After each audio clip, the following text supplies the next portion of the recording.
ये संविधान जो है, ये अंबेडकर जी का संविधान है। ये अंबेडकर जी का संविधान है। ये हमारे लिए पवित्र किताब है।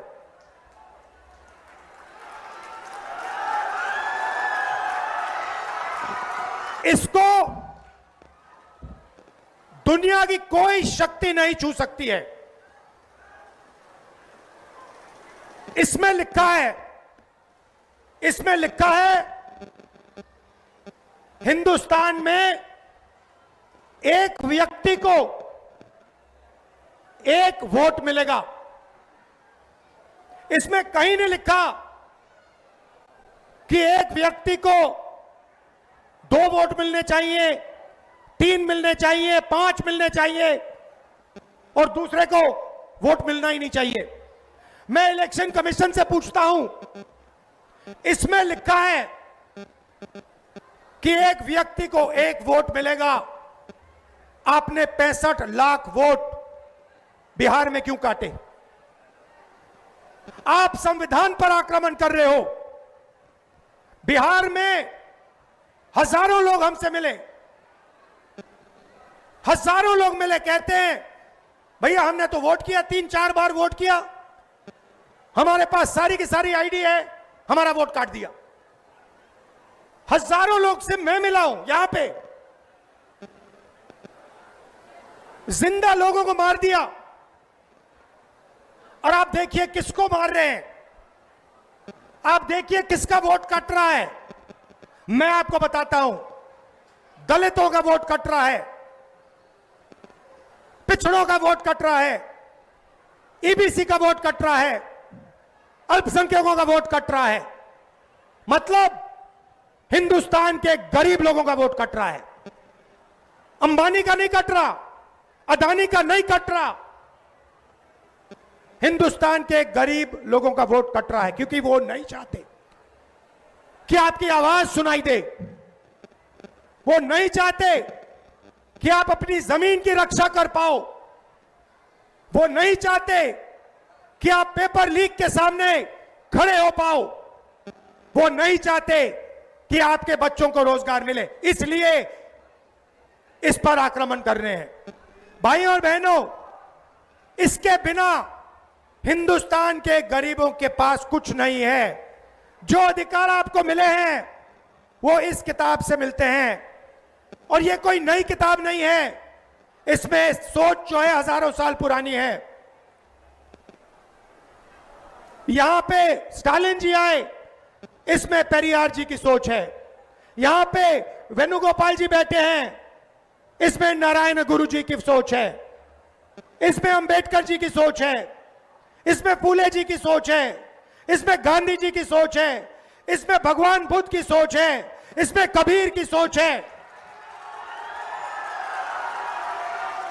यह हमारी आत्मा की किताब है। और मैं बता रहा हूं, अगर वोट चोरों ने यह सोच रखा है कि भारत माता की आत्मा को चोट पहुंचाएंगे, तो ये इस देश को, इस देश के जनता को, इस देश के युवाओं को नहीं समझे हैं। भाइयों और बहनों, मैं आपको गारंटी देके कह रहा हूं, और अच्छी तरह सुनिए, नरेंद्र मोदी वोट चोरी करके चुनाव जीतता है। नरेंद्र मोदी वोट चोरी करके, वोट कटवा के, वोट बढ़ा के चुनाव जीतता है। और नरेंद्र मोदी और अमित शाह की मदद हिंदुस्तान का इलेक्शन कमीशन करता है।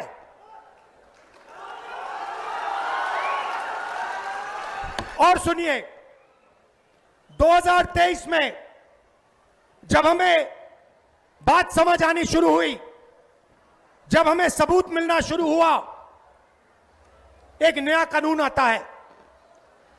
लोकसभा में, राज्यसभा में चुप्पे चुप्पे एक नया कानून आता है, पास हो जाता है, किसी को नहीं पता, दिन में पास किया जाता है। पता है क्या कानून था?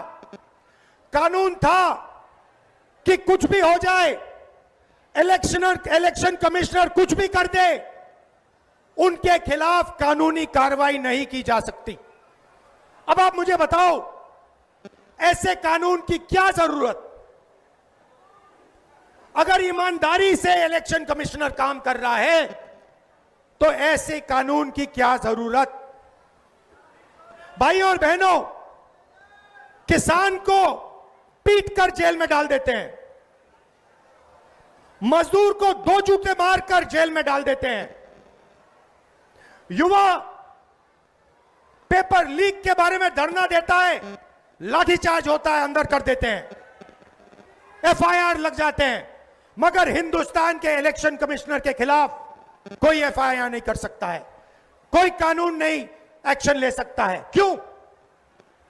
इसका एक ही कारण है, ये लोग नरेंद्र मोदी की वोट चोरी में मदद कर रहे हैं।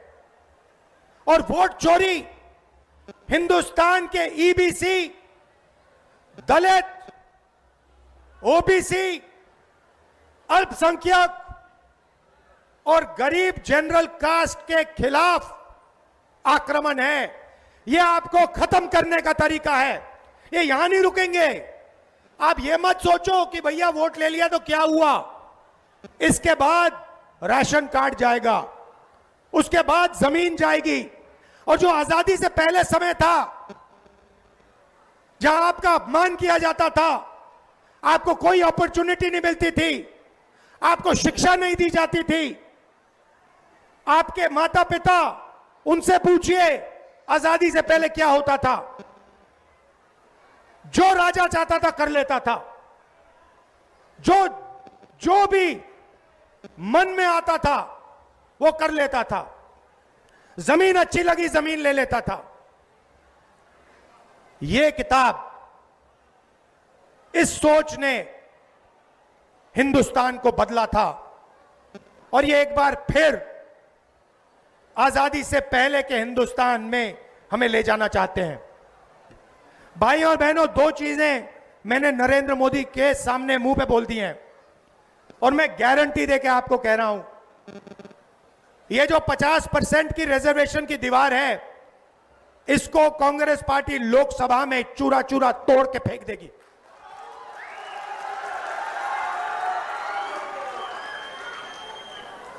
इसका चूरा बना के हम परे कर देंगे।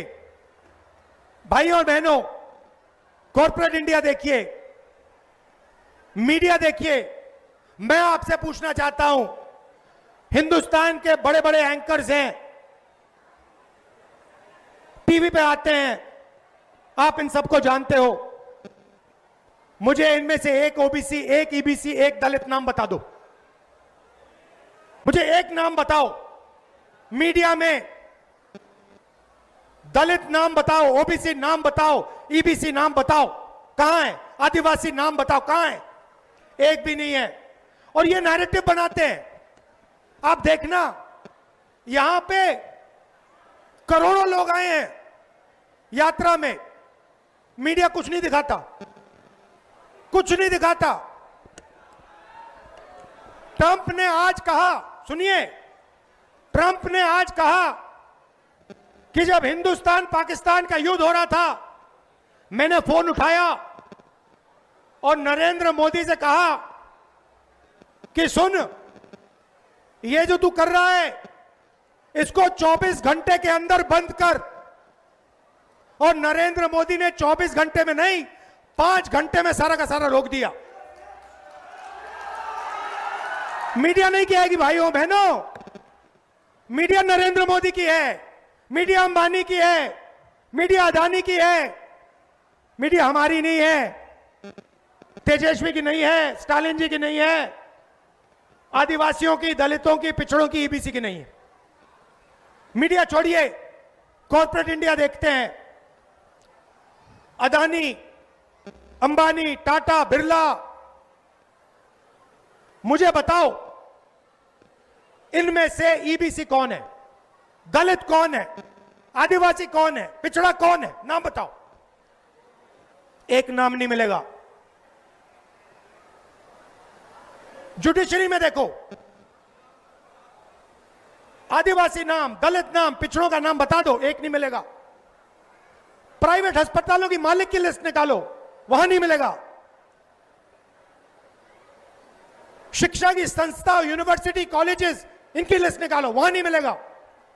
आप हो ही नहीं कहीं। 90% हिंदुस्तान कहीं है ही नहीं। इसीलिए ये वोट चोरी कर रहे हैं, क्योंकि ये जानते हैं जिस दिन आपकी आवाज ठीक से सुनाई दे गई, उस दिन हिंदुस्तान बिल्कुल बदल जाएगा।